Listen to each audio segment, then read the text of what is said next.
just literally depressed, like, in our jobs. The mortgage prices just skyrocketed.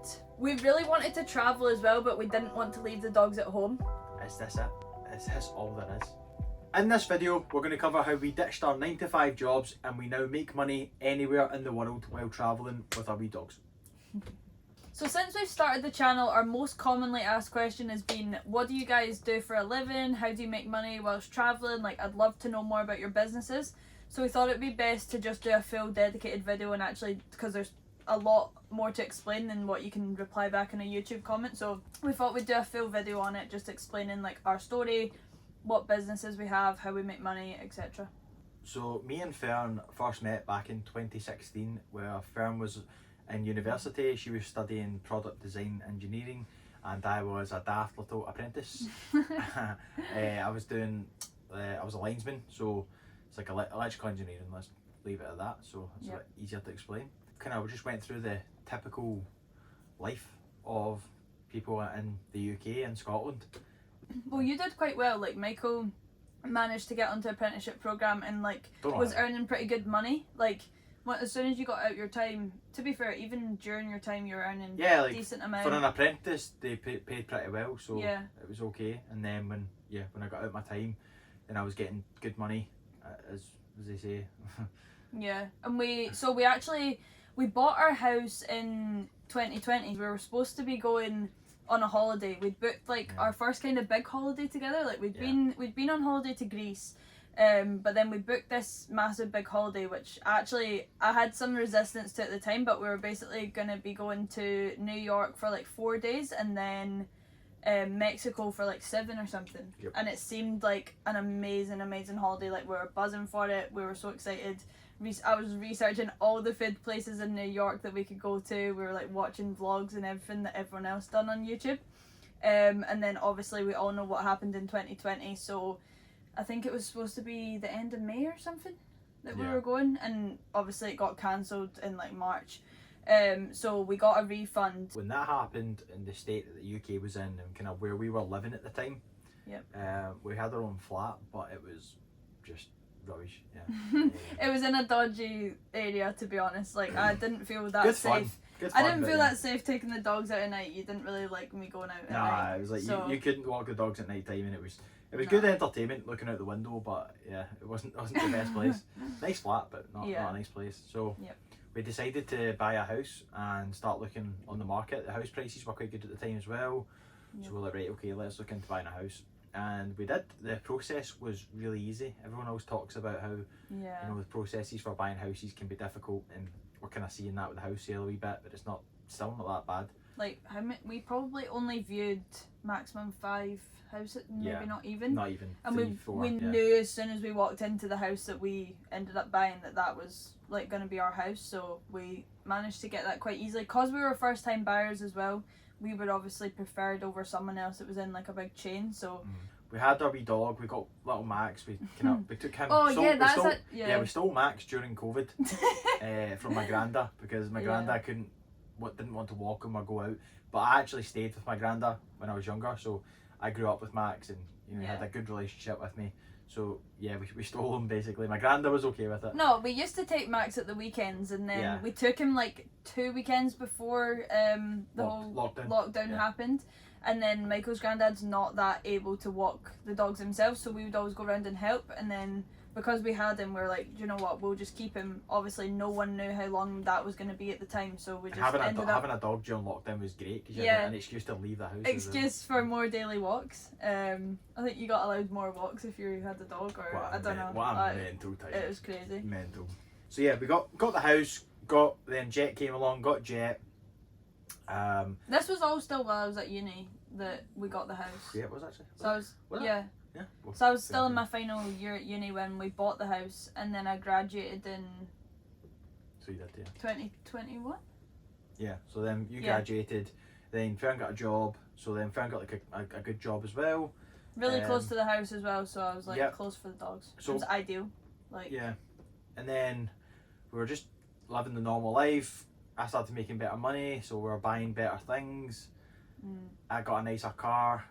Our mortgage was actually a pretty good price at the time as well. Like it was well within our affordability, especially compared to what we were paying it for rent. Yeah. Like the mortgage wasn't even that much more expensive. It was obviously just having the savings beforehand to pay for the house. But So we'd done all the stuff. We got like a nice house in a nice area, nice cars, nice dogs, and then we're like. And we were living the 9 to 5. Like I feel like there's always this thing. If you're not on a 9 to 5 job, everyone's like, oh, I just want the stability and the, what do you call it, like the repetition and the sort of knowing what you're doing of the 9 to 5.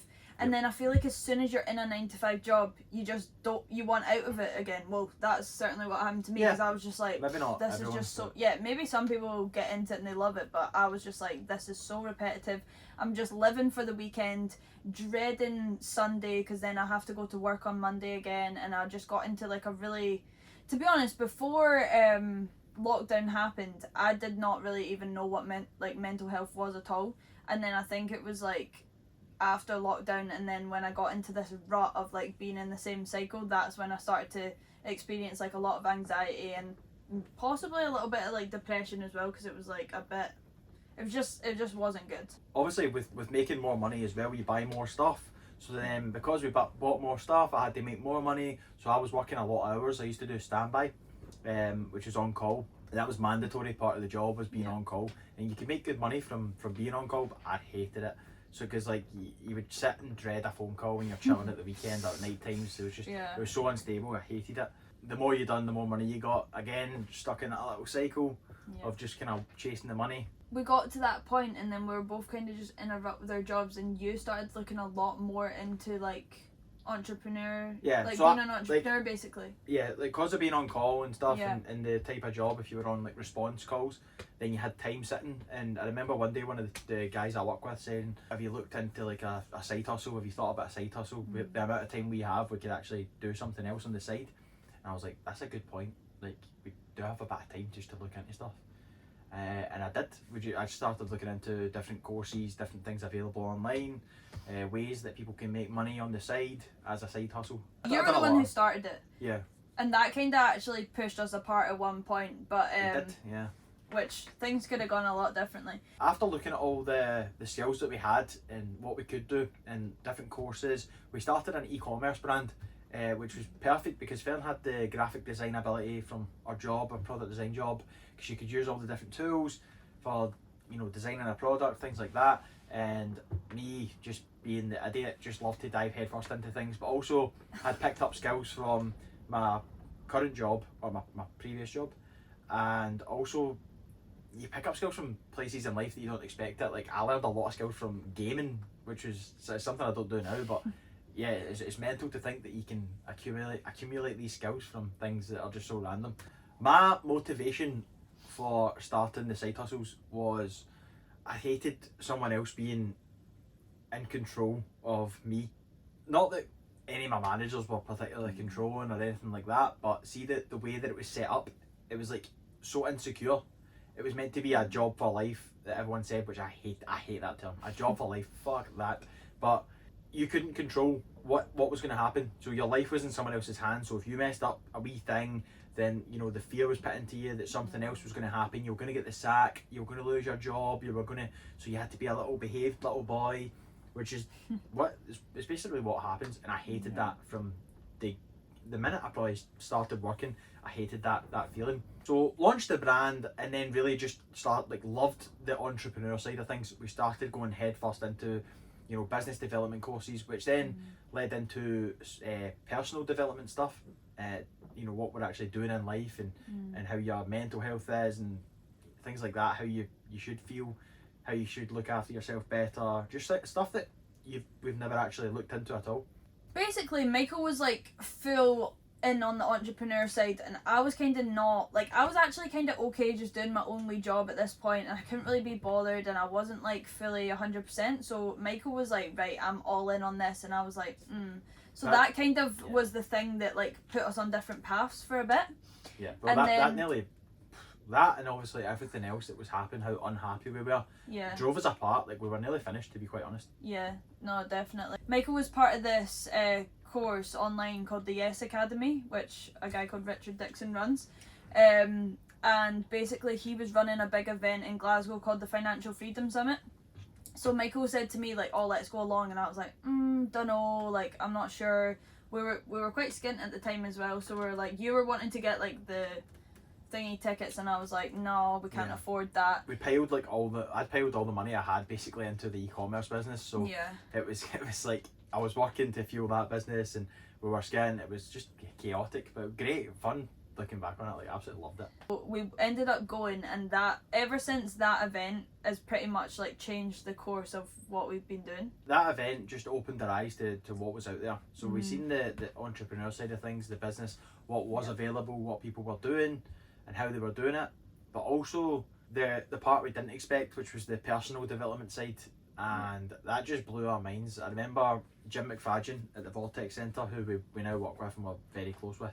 He took everyone through a session, a short breathwork meditation kind of session, but basically just switched off your head for, I think it was like 15 minutes. And I remember thinking like, what has just happened? Well, it wasn't that for me. Basically, everyone else who was speaking at that event over the course of the weekend was talking about like what you need to do in business, this is what you need to go do, blah, blah, blah. And Jim just came on stage and was like, he basically just told his life story, right? And he's had all the stuff, and he's been there, like he grew up, his family was wealthy, he had all the stuff, and he knows that happiness is not in that. So he's like, you're building a business to chase the wealth, to get to this point where you think, okay, when I get here, that's when I'll be happy. And he was like, you'll get to that point and you'll still not be happy. And that just clicked for me. He was like, the things don't make you happy in life. It's like, you have to be happy within yourself.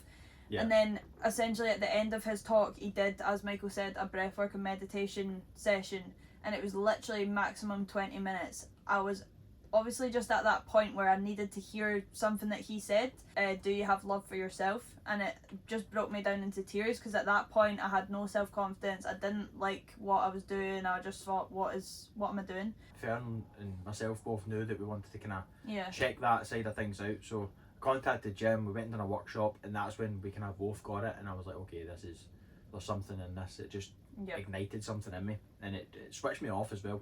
The cold exposure and the breath work, it just switched me off, which I was used to operating it. So it was nice to come back to earth and kind of realise what I've got. I think with like a lot of guys as well, it's like you just suppress emotions. So like if something comes up, like you definitely used to be like that, where like you just wouldn't, you almost think, oh, I can't feel this emotion, so you just push it down. Yeah. And then that then obviously results in like illness, or comes out sometime later in something else, which is not good.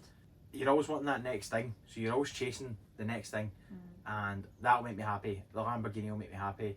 The jet will make me happy, and I get that, because you need to enjoy the journey, and you need to, always want to do better for yourself. But there's a point where you're relying on those things to get the feeling.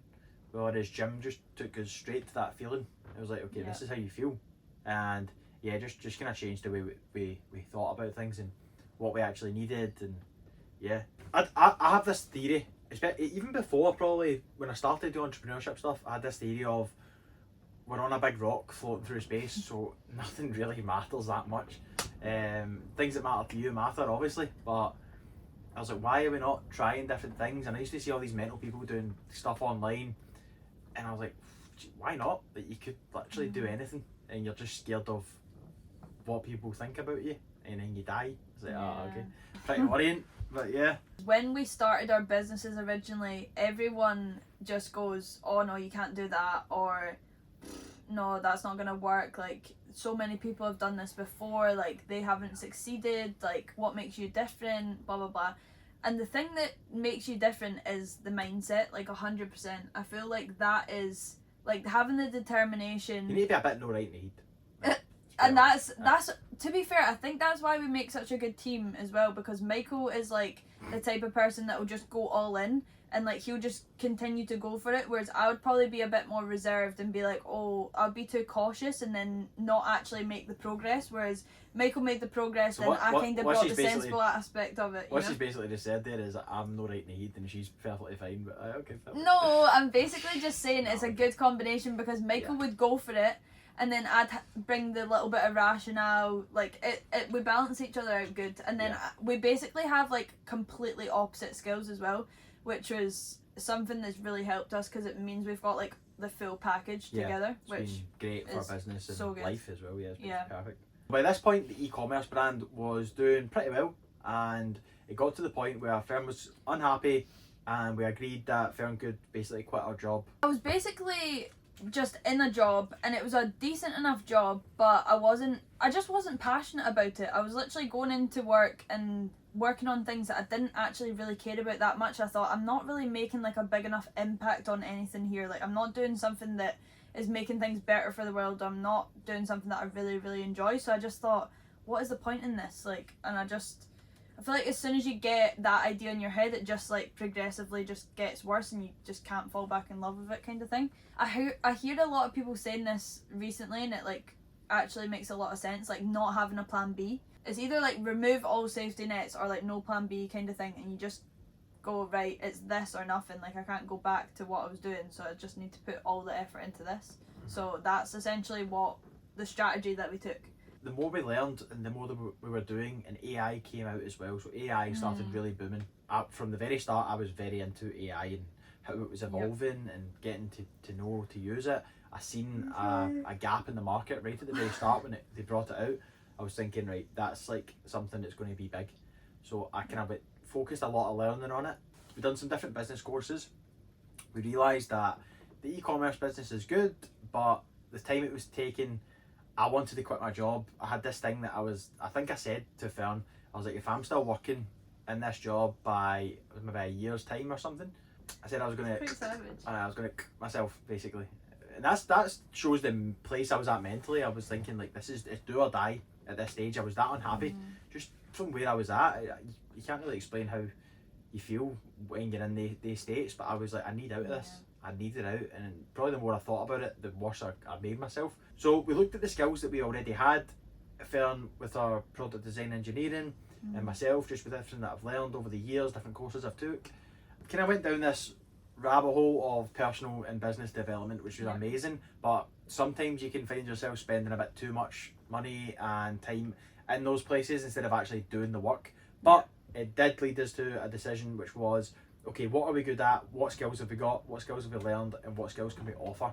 So then we went into a service-based business, which is Gateway, which is what we currently do now to make money. So what we currently do is we help existing businesses to scale and digitise what they're doing. So essentially, if a business is already operating, we found that a lot of them are taking in a decent amount of money, but they're still doing stuff manually, they're not doing stuff efficiently, their staff are spending a lot of time doing like tasks that could easily be done using AI. I have a background in design, so things like branding, marketing materials, social media, things like that we are able to take care of as well. So essentially, it was a combination of like a lot of skills. It means that we can offer a package to existing businesses to help them boost their sales, increase their revenue, and like basically scale their business further. Yeah. Again, through all of this, 95% of people were like, oh, that's stupid, that won't work, you know. Especially when you quit your job. Yeah, so because then we were both didn't have any stability coming, like we had no stable income. I seen it as, I need to have my back against the wall. I think it was Alex Hormozy that I seen that said you need your back against the wall because then there's no other option but to succeed. So I seen that, I came home and I was like, Fern, I'm quitting my job. And Fern was like, oh no. Like, no, I wasn't. The only reason why I wasn't is because I'd been to a funeral. One of my friends, her dad had very sadly passed away from cancer at the age of like 50 or very late 40s, like very young. So I'd been to the funeral like literally 2 days before that. I remember reading like a little poem that he had in the book. I've still got it because I remember taking a picture of it. I can't remember exactly what it said, but it just put me in the mindset that like life's too short, you need to do the things that you love doing, and like there's no point in spending your life being unhappy, and you know, we never know what's around the corner. Last shift signed off of my 9-year career today. That's me, done. All because of the wee businesses that I started this year, and I'm now focusing on full time. What a crazy feeling. This is buzzing.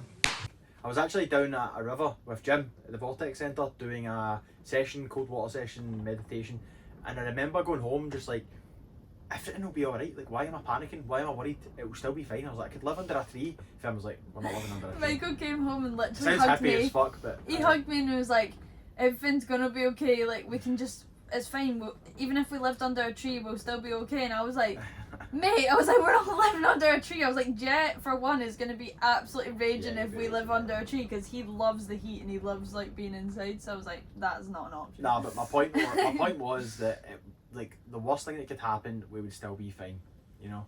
So from there on, I handed in my notice, which was just such a good feeling. And the business was doing pretty well at that stage, so it allowed us to do it. And we thought, well, if I can put my full time into the business, and the same with Fern, which she was already doing. Well, we had the two businesses as well at this point, because we had the e-commerce and service based. So then we would make it succeed, and that's basically what we done. And from then, the personal development kind of kept spiraling, and we realised that now we were sitting in the house, we were both working away on the laptops and the computers. Everything was online that we done, which we purposely wanted to do, apart from a wee bit of the brand, the e-commerce brand. But we were like, why are we sitting in Scotland with this shit weather when we could be anywhere in the world? You can see. So we looked into moving to Croatia at one point. We looked into going abroad, but we just didn't want to leave the wee dogs. We love our dogs, so we were like, right, what's the kind of in between, which is Mandra's with this beauty. The straw that broke the camel's back in a way was, we'd obviously bought our house in 2020, so we had a 3-year fixed mortgage rate. So in 2023, November 2023, that was up for renewal, or like it came to an end, the fixed deal. So we had to get a new rate, and obviously the interest rate skyrocketed at that point. Basically and it was doubled. Essentially going to double our mortgage unless we fixed for like 10 years or something. And we were just looking, laughing, like thinking, what is this system? Well, it's like you think that you buy a house and then that's going to give you more security over rent, and like, oh, they can't just like put you out or raise the prices, but apparently they can. They can do what they want. So they were just like, yeah, we're going to double your mortgage. And it felt like rent. It felt like, you know, your landlord, like, yeah, your rent's going up. And we were just like, what is this? We then thought, right, we're going to sell the house and we're going to buy an RV. Well, motorhome, then we've seen RVs. So once we'd done that, my family were okay. Most of the people around us were like, you're off your nut, like, do not sell your house, terrible idea. Like, people get really panicked for you when they're like not in your situation. Like, me and Fern were just like, we were like buzzing, and we were just excited. Like, this is fun, but it's brick and mortar, you can get another one. To be honest, I don't think we want to live in the UK because of the nick of things and just the dual weather. I honestly believe that it makes you not well. I remember looking one time at what we were actually paying back of the mortgage and being shocked. We just weren't that worried. Like, we were thinking, what's the worst that happens if we sell the house? Like, we can rent somewhere if we need to in the future. Like, I've never been without a job since I was 16. There's always something I could do. I've always had a job. So I was like, right, the worst thing that happens is I get another job and we rent somewhere or something, we do that again. I think that's quite a nice feeling as well, like knowing, okay, if the worst did happen, I'm just going to be able to deal with it. It's going to be fine. It's going to happen anyway, so it's like, you're going to deal with it. That's a really good point actually, is everyone goes like, oh, there's going to be challenges if you do this. There's always challenges in every single thing that you will do in life, so you may as well pick the route that you're going to enjoy the most, because then at least you can deal with the challenges. Whereas if you're in a route that you don't like and you're sad and you're depressed and then challenges come up, good luck dealing with that. Whereas at least if you're happy and challenges come along, then you've got more of a chance. So that's kind of our perspective on that. We've had some things go wrong with the RV and you just fix them. Like you would in a house, or like you would in a rented place or anything else. You just find a way. You find a way and you do it. It's as simple as that. And again, it's like once you start doing well, or you're perceived as well, and you start making a bit of traction, then the support comes. But just know, at the start of doing things like this, where you're making changes in your life, you're changing your circle, you're changing who you're hanging about with, that's the same thing. But when you're changing things in your life, or you want to start something new, or a new business venture, new friends, something like that, people are going to hate, and they're going to be like, that's a terrible idea, and they're going to try and talk you out of it. And that's just what makes the difference of people who do it and who don't do it. And as I say, you need to be a bit in the right and just think, I'm doing it. And when it does fail, there's no such thing as fail. You learn, It's one of those cliche things that everyone says, but so true. You do not fail. You literally do not fail. You learn a lesson and you do it better next time. And then you fail again, It's constant failures. But enjoy the journey. That's literally what it's all about. That's what's amazing about being in the RV, is the small moments every day that we do now, like going to the beach, going wee walks, you know, seeing different people, meeting different people, seeing different things. Yep. You're enjoying each wee moment instead of just sitting in a house and working away, and that's your life. And it's brought us closer together. It's made us so much happier. Like we just love it. It's amazing. Right? Yeah. Okay, so that kind of brings us to where we are now. So we've had the RV for a couple of months. We're still in Scotland at the moment until everything's settled with the house, and then our plans are to head over to Europe. I think we'll probably film a future video about our plans. So let us know if you've got any questions regarding that. And then also if you've got any other general questions, because we might do like a Q&A at some point as well. So leave your comments down below with any questions that you've got for us that we can answer in future videos. If you want us to do a more in-depth video on exactly how we make money and what we do for our clients, then comment below and get that made for you. Peace!